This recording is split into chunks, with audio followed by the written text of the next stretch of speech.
নবী হে, ধৈর্যশীলদেরকে আপনি সুসংবাদ দিন। ধৈর্যশীলদেরকে সুসংবাদ দিন, তার মানে বিপদে ধৈর্য ধারণ করতে হবে। প্রিয় ভাইরা, ইন্নামাস সাবরু ইনদা সাদামাতিল উলা। বিপদে আমরা অনেক সময় প্যানিক হয়ে যাই, অস্থির হয়ে যাই, কি করব, হতাশ। না, মুমিনরা হতাশ হয় না, ধৈর্য ধারণ করে। কি করে? কি করে? ধৈর্য ধারণ করার শক্তি দাও গো মেহেরবান আমায়, দাও গো মেহেরবান। পড়েন, ধৈর্য ধারণ করার শক্তি দাও গো মেহেরবান আমায়, দাও গো মেহেরবান। সবাই বলুন একসাথে, ধৈর্য ধারণ করার শক্তি দাও গো মেহেরবান আমায়, দাও গো মেহেরবান। বুকের ভেতর ব্যথার নদী বইছে অবিরা, বইছে বইছে অবিরা। পড়ুন, ধৈর্য ধারণ করার শক্তি দাও গো মেহেরবান আমায়, দাও গো মেহেরবান। পড়েন আমিন। আল্লাহ যেন বিপদে আমাদেরকে ধৈর্য ধারণ করার তৌফিক দান করে। প্রিয় ভাইয়েরা, ধৈর্য এটা এমন একটা গাছ, যে গাছের সারা গায়ে কাটা, কিন্তু এই গাছের ফলটা বড় সুস্বাদু। আই রিপিট, আমি আবার বলছি, ধৈর্য এটা এমন একটা গাছ, যে গাছের সারা গায়ে কাটা, কিন্তু ফলটা বড় মিষ্টি, ফলটা বড় সুস্বাদু। সবাই ধৈর্য ধারণ করতে পারে না। বিষ্ণু ইসলামকে আল্লাহ তাআলা নানা সময় আশ্বস্ত করেছেন, সান্ত্বনা দিয়েছেন, আর ধৈর্যের বাণী শুনিয়েছেন। আল্লাহ বলেন, ফাসবির কামা সাবারা উলুল আজমি মিনার রাসূল। নবী হে, আপনার আগে দৃঢ় প্রত্যয়ী নবীরা যেরকম ধৈর্য ধারণ করেছে, আপনিও ধৈর্য ধারণ করুন। সূরাতুল মুজাম্মিল আল্লাহ তাআলা বলছেন, ওয়াসবির আলা মা ইয়াকুলুনা ওয়াহজুরহুম হাজরান জামিলা। ওরা যাই বলুক, আপনি ধৈর্য ধারণ করুন, ওদের কথাকে ইগনোর করুন। Just ignore what they are saying to you. যা বলে আপনি জাস্ট ইগনোর করেন। ওরা বিষ্ণু ঈসা ইসলামের মনোবলকে ভেঙে দেওয়ার জন্য কখনো বিষ্ণু ঈসা ইসলামকে কবি বলে গালি দিত। কবি কি বলতো? শায়ের। কখনো বলতো মজনুন, পাগল। নাউজুবিল্লাহ পড়বেন না? পাগল বলে গালি দিত। মাঝে মাঝে বলতো কাহিন, গণক। মাঝে মাঝে বিষ্ণু ঈসা ইসলামকে তারা বলতো আবতার, লেস কাটা। মুহাম্মদ, তোমার ছেলে নাই, তোমার বংশ নির্বংশ হয়ে গেছে, তোমার নাম নেয়ার মতো কেউ নাই। আহা, কপাল পোড়া। গোটা বিশ্বব্যাপী বিষ্ণু ঈসা ইসলামের সুনাম সুখ্যাতি ছড়িয়ে দিয়েছে কে? আকাশ বাতাস মাড়িয়ে, সাত আকাশ ছাড়িয়ে আল্লাহর আরশ পর্যন্ত আল্লাহ তাআলা বিষ্ণুনবীর সুনাম সুখ্যাতিকে সুউচ্চ করেছেন। ঠিক কিনা বলেন? ইগনোর করুন। আপনাকে কবি বলে, গণক বলে, আপনাকে পাগল বলে, আপনাকে লেসকাটা বলে, জাস্ট ইগনোর দেন। বর্তমান সময়েও নানা ধরনের ট্যাগ আমাদেরকেও দেয় কি দেয় না বলেন? দেয়। আমাদেরকে কি বলে? মৌলবাদী বলে, বলে বলে ওই যে রাজাকার বলে। রাজাকার রাজাকার খেলার দিন শেষ। মন মতো হইলে মুক্তিযোদ্ধা, মন মতো না হইলে রাজাকার, এই দিন শেষ। ওই দিন আর নাই। এই কার্ড দিয়ে আর খেলার দিন নাই। এগুলো মানুষ আর খায় না এখন, এগুলো গিলে না আর। সাধারণ মানুষ বড্ড সচেতন। দেখেন, কালের বিবর্তনে, সময়ের আবর্তনে একই পরিক্রমা আমাদেরকেও ট্যাগিং করে। আমাদেরকে মৌলবাদী বলে, ব্যাকডেটেড বলে, রাজাকার বলে, জঙ্গি বলে, যুদ্ধাপরাধী বলে। আছে না এরকম? ওয়াসবির আলা মা ইয়াকুলুন, নিজের সাথে মিলায় নেন। যা বলে ধৈর্য ধারণ করো। ওয়াহজুরহুম হাজরান জামিলা, জাস্ট ইগনোর দেন, ভালোভাবে ইগনোর করেন। খালাস, সালাম দিয়ে কেটে পড়েন। তাহলে প্রিয় ভাইরা, এই বিপদ আপদ আমাদের পিছু ছাড়বে না, পিছু ছাড়বে না। নবীদের পিছু ছাড়ে নাই, আমরা কোথায়? আমরা আর কি? বিপদ আমাদেরকে ধৈর্য ধারণ করতে হবে, মনোবল হারাইলে হবে না। দেখেন বিশ্বনবী কিভাবে আপনাদেরকে সান্ত্বনা দেয়। বিশ্বনবী বলেন, আজাবান লি আমরিল মুমিন, মুমিনের ব্যাপারটা বড় আশ্চর্যজনক। ফাইন্না আমরাহু কুল্লাহু লাহু খাইর, মুমিনের জীবনে যা ঘটে সবটাই খাইর, সবটাই কল্যাণ। ইন আসাবাতহু সাররাউ শাকারা ফাকানা খায়রাল্লাহ ওয়া ইন আসাবাতহু দাররাউ সাবারা ফাকানা খায়রাল্লাহ। মুমিনের জীবনে যদি সুখ আসে তাহলে মুমিন শুকরগুজার হয়, এটা তার জন্য ভালো। আর যদি মুমিন জীবনে দুঃখ আসে তাহলে সে সবর ইখতিয়ার করে, এটাও তার জন্য ভালো। সুবহানাল্লাহ। তাহলে দেখেন, আমরা হয় সুখে থাকি নয় দুঃখে থাকি, ঠিক কিনা বলেন? তাহলে সুখের সময় আমরা শুকর করি, কি করি? শুকরগুজার হই। শুকরিয়া করাও একটা ইবাদত, শুকরিয়া করাও কি? আর দুঃখের সময় আমরা সবর করি, সবর করাটাও একটা। তাহলে আমাদের পুরো জীবনটাই ইবাদত, পুরো জীবনটাই সুখের সময় শুকর আর দুঃখের সময় সবর। আওয়াজ করে বলেন, সুখের সময় শুকর আর দুঃখের সময়। এই দুই ইবাদত মুমিন জীবনে চলমান, কন্টিনিউয়াস, একটা উইন উইন সিচুয়েশন। কি বলেন? উইন উইন হয়ে গেল না? যেই পরিস্থিতিতেই থাকে আমাদের জন্য লাভ। আল্লাহু আকবার। তাহলে প্রিয় ভাইরা, এটাই জীবনের বাস্তবতা।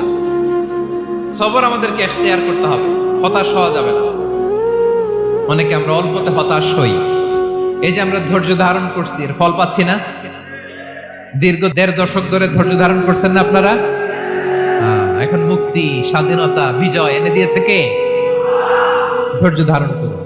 ধৈর্যের যে ফলাফল, এটা বড় মিষ্টি। ধৈর্য এমন একটা গাছ, এই গাছের সারা গায়ে কাটা, কিন্তু এর ফলটা বড় সুস্বাদু, এর ফলটা বড় মিষ্টি। ধৈর্য ধারণ করার অভ্যাস করতে হবে প্রিয় ভাইরা। মুমিন হতাশ হয় না, হাল ছেড়ে দেয় না। মুমিন ভরসা রাখে একজনের উপর, তিনি কে? লা তাইয়াসু মির রাউহিল্লাহ ইন্নাহু লা ইয়াইয়াসু মির রাউহিল্লাহি ইল্লাল কওমুল কাফিরুন। আল্লাহর রহ থেকে, রহম থেকে নিরাশ হয়ে যাও। কাফির ছাড়া, অকৃতজ্ঞ ছাড়া কেউ আল্লাহর রহ থেকে, আশা থেকে নিরাশ হয় না। শয়তানের সবচেয়ে বড় মিশন হলো আমাদেরকে হতাশ বানানো, এটা খেয়াল রাখবেন। শয়তানের সবচাইতে বড় মিশন কি? আমাদেরকে হতাশ করে দেয়া। হতাশ বানাইতে পারলে সে সাকসেসফুল, খুশি। কিন্তু আমরা এত সহজে হতাশ হই না, আমরা নিরাশ হই না, আমরা বিপদে হাল ছেড়ে দেই না। আমরা ভরসা রাখি এক মহান সত্তার উপর, তিনি কে? মনে থাকবে, বিপদ আসলে ভেঙে পড়বেন, ভিসা না হইলে কান্নাকাটি শুরু করবেন, ব্যবসায় লস হইলে হাউমাউ, হতাশ হবেন, ভেঙে পড়বেন। ধৈর্য ধারণ করব আমরা। আওয়াজ করে বলেন, আমরা কি করব? সবর। বিপদ ট্যাকেল দেওয়ার প্রথম স্টেপ হচ্ছে সবর, ধৈর্য ধারণ করতে হবে। অবশ্যই সাবিরিন, ধৈর্যশীলদেরকে সুসংবাদ দাও। বিপদ থেকে বাঁচার দ্বিতীয় স্টেপ হচ্ছে এই বিপদ থেকে উত্তরণের চেষ্টা করতে হবে। কন্টিনিউয়াস প্রচেষ্টা চালিয়ে যেতে হবে। ওয়াল্লাযীনা জাহাদু ফিনা লানাহদিয়ান্নাহুম সুবুলানা। যারা আমার রাস্তায় চেষ্টা করে, প্রচেষ্টা করে, স্ট্রাগল করে, তাদেরকে আমি পথ দেখিয়ে দিই, সুবুল দেখিয়ে দিই, ওয়ে আউট দেখাই দিই, এক্সিট দেখাই দিই। কোথাও আটকাবেন না আপনি, আপনাকে এক্সিট দেখাই দিবে কে? মালয়েশিয়াতে কেলুয়ার বলে না? কেলুয়ার কি বলে চেনেন? কেলুয়ার মানে কি? এক্সিট। এক্সিট পেয়ে যাবেন, আটকাবেন না আপনি জীবনে কোথাও। 3 নাম্বার, আল্লাহর উপর তাওয়াক্কুল করতে হবে বিপদ আসলে। ওমাইয়া তাওয়াক্কাল আলাল্লাহি ফাহুয়া হাসবুহ। আল্লাহর উপর যে তাওয়াক্কুল করে, আল্লাহই তার জন্য যথেষ্ট হয়ে যায়। তাহলে বিপদে প্রিয় ভাইরা আমরা প্যানিক হব না, ধৈর্য ধারণ করব, বিপদ থেকে উত্তরণের সর্বোচ্চ প্রচেষ্টা চালিয়ে যাব, আর ভরসা রাখবো একজনের উপর, তিনি কে? আর বিপদ আসলে এটাকে নেগেটিভলি নেবেন না সবসময়। বিপদ আপদ এটা অনেক পজিটিভ, ভালো জিনিস আমাদের জীবনে বয়ে নিয়ে আসে। শাইখুল ইসলাম ইবনু তাইমিয়া আলাইহি রাহমা, উনি বলতেন, খুব দামি কথা, খুব হেভি ওয়েট কথা, মনোযোগ দিয়ে শুনুন। তিনি বলতেন, যে নেয়ামত তোমাকে আল্লাহ থেকে দূরে সরায়, ওই নেয়ামতের চেয়ে বিপদ ভালো, যে বিপদ তোমাকে আল্লাহর দিকে ধাবিত করে। আই রিপিট, আমি আবারও বলি, যে নাজ নেয়ামত তোমাকে আল্লাহ থেকে দূরে সরিয়ে দেয়, সে নাজ নেয়ামতের চেয়ে ওই বিপদ আপদ ভালো, যেই বিপদ আপদ তোমাকে আল্লাহর কাছে টেনে নেয়। তাহলে বিপদ আপদ আসলে আপনি হতাশ হবেন? আর কখনো দুঃখ করবেন? মোয়ারের ভাইয়েরা, আর মন খারাপ করবেন? আপনি খেয়াল করে দেখেন, বিপদ আসলে আমরা আল্লাহরে ডাকি বেশি। যখন অসুস্থ আপনি খেয়াল করেন তো, আল্লাহ আল্লাহ তুমি ছাড়া বাঁচানোর কেউ নাই, আল্লাহ তুমি হেফাজত করো, আল্লাহ তুমি সুস্থ করে দাও।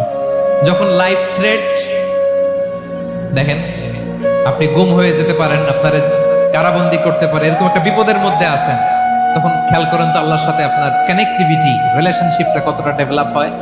কারণ বিপদে পড়লে আমরা আল্লাহরে ডাকি বেশি। তাহলে বিপদ আপদেরও কিছু পজিটিভ সাইড বা দিক আমাদের জীবনে আছে না নাই? অনেক পজিটিভ দিক আছে, কয়েকটা শেয়ার করি। এক নাম্বার পজিটিভ সাইড তো বললাম, ইমাম ইবনে তাইমিয়া যেটা বললেন। এরপরে হচ্ছে মাঝে মাঝে আল্লাহ তাআলা আমাদের মর্যাদাকে আপগ্রেড করতে চায়, এলিভেট করতে চায়। আপনি ধরেন কোন একটা এয়ারলাইন্সের রেগুলার প্যাসেঞ্জার টিকিট কাটেন, মাঝে মাঝে হঠাৎ করে দেখবেন কাউন্টারে গেলে তারা বলে you are upgraded to business class, অথবা you are upgraded to first class. যেহেতু রেগুলার প্যাসেঞ্জার, অনেক মাইলস জমা হয়েছে, আপগ্রেড করে দেয়। আল্লাহ তাআলা মাঝে মাঝে চায় তিনি আমাদের মর্যাদাকে, র্যাঙ্ক এটাকে আপগ্রেড করবেন, কিন্তু আমার যে আমল আখলাকের অবস্থা, ওইটা দিয়ে ওই আপগ্রেড র্যাঙ্কে যাওয়ার সুযোগ নাই। বুঝতেছেন কথা? আল্লাহ চায় আমার লেভেল একটু আপ করতে, কিন্তু আমার আমলের যে অবস্থা, এতে আমি ওখানে যাই না। তখন আল্লাহ কিছু বিপদ আপদ দিয়ে, পরীক্ষা দিয়ে বান্দাকে টেস্ট করে। ওই পরীক্ষায় যদি উত্তীর্ণ হন, সাথে সাথে আল্লাহ তাআলা আপনার লেভেল বা র্যাঙ্ক আপগ্রেড করে দেয়। সুবহানাল্লাহ পড়বেন না? তাহলে লাভ না লস? আওয়াজ করে বলেন, লাভ না লস? মুমিন জীবনের সব লাভ। যত বিপদ আপদ আপনাকে স্পর্শ করে, প্রতিটাতেই আপনার জন্য কল্যাণ। বিষ্ণু ইসলাম বলেন, মা ইউসিবুল মুসলিমা মিন নাসাবিন ওয়ালা ওয়াসাবিন ওয়ালা হাম্মিন ওয়ালা হুজনিন ওয়ালা আযান ওয়ালা গাম্মিন হাত্তা শাওকাতি ইউশাকুহা ইল্লা কাফারাল্লাহু বিহা খাতায়া। আপনার জীবনে যত দুঃখ, যত যন্ত্রণা, যত টেনশন, যত অ্যাংজাইটি, যত ইনজুরি, এমনকি গোলাপ ফুল পাড়তে যে ওখানে যে কাটা বাঁধছে, বরই খেতে যে বরই গাছে ওঠার পর যে একটা কাটা বিঁধছে আপনার হাতে, এর কারণে আল্লাহ তাআলা আপনার গুনাহ মাফ করে দেয়। সুবহান। তাহলে বিপদ আপদ দিয়ে আল্লাহ বান্দার মর্যাদাকে আপগ্রেড করে। বিপদ আপদে ফেলে আল্লাহ তাআলা বান্দার পাপ মোচন করে। বিপদ আপদ দিয়ে আল্লাহ তাআলা বান্দার শাস্তি মওকুফ করে। এমন পাপ করছেন, এটার জন্য শাস্তি বরাদ্দ হয়ে গেছে, কিন্তু আল্লাহ তাআলা ওই শাস্তি থেকে মাঝে মাঝে আপনাকে বাঁচাতে চায়, তখন কিছু বিপদ দিয়ে বান্দারে পরীক্ষা করে। উত্তীর্ণ হলেই আল্লাহ তাআলা ওই শাস্তিকে মওকুফ করে দেয়। তাহলে আসুন সামারি করি, পুরো আলোচনাটার সামারি করি। বিপদ আপদ, পরীক্ষা, স্ট্রাগল, কষ্ট, এটা সুন্নাতুল্লাহি ফিদ দুনিয়া। এই দুনিয়ায় আল্লাহর সুন্নাত, এর বাইরে কেউ যেতে পারে না, ইভেন নট দ্য মেসেঞ্জার্স, নবীরাও না। আজকের আলোচনায় শুনছেন না, নবীদের জীবন দিয়ে কি গেছে, ups and downs, test and trial, নবীরাও না। তাহলে এটা আমাদের মাইন্ডসেটের সাথে সেট আপ করে নিতে হবে যে অতীতে, বর্তমানে, ভবিষ্যতে বিপদ আপদ মুক্ত এই পৃথিবীতে কেউ থাকবে না। পারবেন? হ্যাঁ, এটা মাইন্ডসেটে নিয়ে নিতে হবে যে এটাই জীবন, বিপদ আপদ দিয়ে আল্লাহ পরীক্ষা করবেন। এটাই পৃথিবী, চির সুখ চির শান্তি এই পৃথিবীতে খুঁজলেই পাওয়া যায় না। শুরুতে বলছিলাম না, চির সুখ চির শান্তি। বলেন তো, এটা কি দুনিয়ার ফিচার না জান্নাতের ফিচার? জান্নাতের ফিচার দুনিয়ায় খুঁজলে পাওয়া যাবে? যাবে। তাহলে আজকের আলোচনার 1 নাম্বার লেসন হচ্ছে বিপদ আপদ এটা সুন্নাতুল্লাহি ফিদ দুনিয়া। এই দুনিয়া আল্লাহর সুন্নাত, এটা থেকে মুক্তি পাওয়ার কোনো সুযোগ নাই, নবীরাও পায় নাই। 2 নাম্বার লেসন, বাঁচার যেহেতু সুযোগ নাই, we have to face it with patience, intellect and tawakkul. বিপদে অস্থির হওয়া যাবে না, এটাকে ফেস করতে হবে উইথ পেশেন্স, ধৈর্যের সাথে। বিপদ আমরা মোকাবেলা করব কিসের সাথে? ধৈর্য। প্যানিক হবেন না, অস্থির হবেন না, ধৈর্য ধারণ করবেন। উইথ ইন্টেলেক্ট, আল্লাহর দেয়া আপনার ইন্টেলেক্ট খাটিয়ে এই বিপদ উত্তরণের সর্বান্তকরণের চেষ্টা প্রচেষ্টা আপনার চালায় যেতে হবে। আর সবশেষে আত-তাওয়াক্কুল আলাল্লাহ, ডিপেন্ডিং অন আল্লাহ, ভরসা করবো কার উপর? আল্লাহর উপর। পারা যাবে তো? দুইটা লেসন গেল। 3 নাম্বার লেসন হচ্ছে আমাদের ছেলে মেয়েদেরকে we have to educate our child regarding the test and trial in this dunya. দুনিয়ার এই বিপদ আপদের ব্যাপারে আমাদের ছেলে মেয়েদেরকে শেখাতে হবে, বোঝাতে হবে। ওরা ছোট মানুষ তো অস্থির হয়ে যায়, আপু আমার সাথে কেন এমন হয়, আমারই শুধু পেন্সিল চুরি হয়, আমারই শুধু এটা হয়, আমি পরীক্ষায় খারাপ করি, আমি ব্যথা পাই, আমার এই আমার সেই। ছোট মানুষ তো বুঝে না। ওরা বুঝাইতে হবে যে বাবা, this is the essence of life, এটাই জীবন, এটাই কি এই লাইফ হ্যাকস গুলো তাদেরকে শেখাইতে হবে। ডোন্ট বি প্যানিক, প্যানিক হওয়া যাবে না। This is how life is design, এটাই জীবন, বিপদ আপদ আসবে, এটাকে মেনে নিতে হবে। ছেলে মেয়েদেরকে শিখাইতে হবে, তাহলে তারাও প্যানিক হবে না। পারবেন তো ইনশাআল্লাহ? আচ্ছা, 4 নম্বর লেসন হচ্ছে যেটা আমরা জানলাম যে বিপদ আপদ সবসময় আমাদের জন্য খারাপ না। সামটাইমস ইট ব্রিংস খায়ের for us if dealt properly. ঠিকমতো বিপদকে ডিল করতে পারলে এটা আসলে আমার জন্য আখেরে কল্যাণই বয়ে নিয়ে আসে। কি বলেন, তাই না? কল্যাণ বয়ে নিয়ে আসে। সব শেষ কথা হলো আমরা যেন এই বিপদগুলোকে প্রপারলি ডিল করতে পারি, আমরা যেন সবর ইখতিয়ার করতে পারি। আল্লাহর কাছে চাইতে হবে, দোয়া করতে হবে, কারণ তৌফিক দেওয়ার মালিক কে? আল্লাহর কাছে যেন আমরা কায়মনুবাক্যে প্রার্থনা করতে পারি, আল্লাহ এই বিপদকে যেন আমরা ডিল করতে পারি উইথ সাবর, উইথ ইন্টেলেক্ট, উইথ তাওয়াক্কুল। আসল হাতিয়ার হচ্ছে এটা, দোয়া। আল্লাহর কাছে চাইবেন, মনোযোগের সাথে চাইবেন, আন্তরিকতার সাথে চাইবেন। উদউল্লাহ ওয়া আনতুম মুকিনুনা বিল ইজাবা। বিষ্ণু বলেন এমন ভাবে চাও যেন তুমি অনেকটা কনফার্ম যে তোমার দোয়া আল্লাহ কবুল করবেনই, এমন ভাবে চাও। অনেকে রোবোটিক দোয়া করে। রোবোটিক দোয়া মানে দোয়ার মধ্যে প্রাণ নাই, ধ্যান নাই, মন নাই, আগ্রহ নাই, ভালোবাসা নাই। ওই দোয়া আল্লাহ কবুল করে না। মনোযোগ দিয়ে চাইতে হবে চাওয়ার মতো, তাহলে আল্লাহ তাআলার পক্ষ থেকে তৌফিক পাওয়া যাবে। পারা যাবে তো ইনশাআল্লাহ? আল্লাহ তাআলা আমাদের সবাইকে বিপদে আপদে ধৈর্য ধারণ করার তৌফিক দান করুন।